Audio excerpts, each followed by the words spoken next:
बोल रहे हैं कि जो एजेंसी है उत्तर प्रदेश से आती है, जहां आपकी सरकार है, आप लोग जो है सो नौकरियों को भ्रमित कर रहे हैं। अरे झारखंड ये कहाँ से आए हैं? पूछिए इनको। इनका दिमाग कोई और चलाता है क्या? यूपी से किसने मंगाया? यूपी में जब उसको ब्लैक लिस्टेड कर दिया गया था उस एजेंसी को, तो वहां से यहाँ इन्होंने जांच पड़ताल नहीं की। बिना जांच पड़ताल करे सिर्फ पैसे की बोली देखा इन्होंने कि पैसा फेंक और तमाशा देख। जो कि अभी गिरने की संभावनाएं भरपूर है।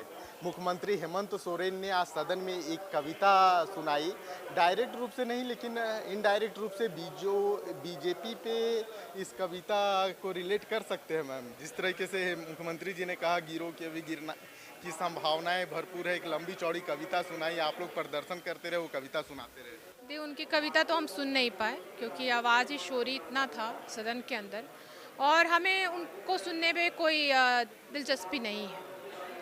इसलिए नहीं है क्योंकि इनका काम ही है जो छात्रों का मुद्दा भी चल रहा है झारखंड में, उसे किस प्रकार से उसको डाइवर्ट करना, गुमराह करना लोगों को, और इस चीज़ों को गलत डायरेक्शन की ओर दे देना। तो सदन के नेता बोलने के लिए उठे, आप लोग हंगामा कर रहे हैं, कम चर्चा तो होनी चाहिए। चर्चा होनी चाहिए। हमने भी तो चर्चा के लिए सेकंड फेज में हम बैठे रहे, हमने चालू किया कि ठीक है चर्चा कर रहे हैं, हम करते हैं।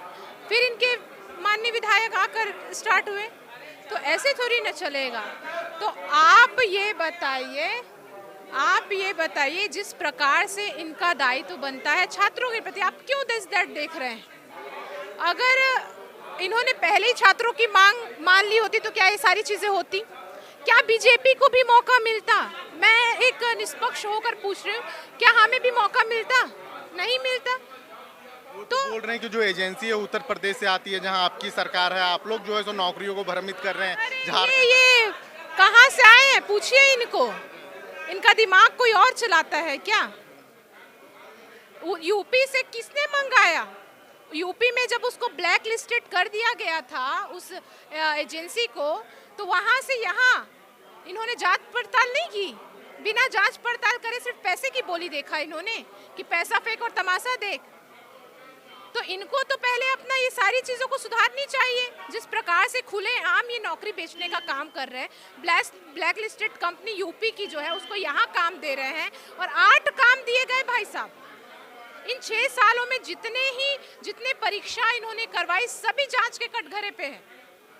तो ये 6 सालों तक ये सोए हुए थे, इनको खबर नहीं लगी, भनक नहीं लगी कि ये ब्लैक लिस्टेड कंपनी है। क्या मजाक करते हैं ये? तो आज जांच करवाने के लिए तैयार हैं कि जितनी भी टीडीपीएल की तरफ से जो परीक्षाएं ली गई उन सभी का जांच करवाने की बात, जांच, सीआईडी जांच। छात्र क्या मांग कर रहे हैं भाई साहब? छात्र किसकी मांग कर रहे हैं? सीबीआई जांच की। आप सीआईडी में लटके हुए हैं।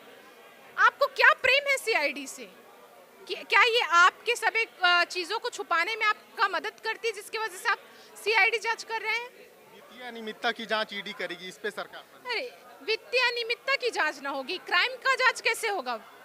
ईडी तो आपका लेखा जोखा का जांच करेगा ना। तो सीबीआई जांच तो क्राइम के लिए होता है, तो आप उन्हें क्यों नहीं बुला रहे हैं? उन्हें क्यों अपॉइंट नहीं कर रहे हैं आप?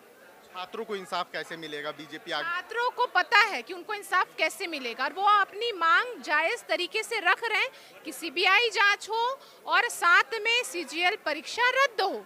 ये दोनों अगर माननीय मुख्यमंत्री जी कर देते हैं, इनकी सरकार कर देती है, सारी चीजें समाप्त हो जाएंगी, हमें भी मौका नहीं मिलेगा। सीधी सी बात है। ये विधायक पूर्णिमा दास साहू थे जिन्होंने कहा कि हेमंत जी का दिमाग कोई और चला रहा है, क्योंकि जिस तरीके से आज सदन में देखने को मिला, एक दिन पहले विधानसभा की कार्रवाई स्थगित हो गई, उसके बाद विधानसभा परिसर के बाहर भी माहौल गर्म देखने को मिल रहा है।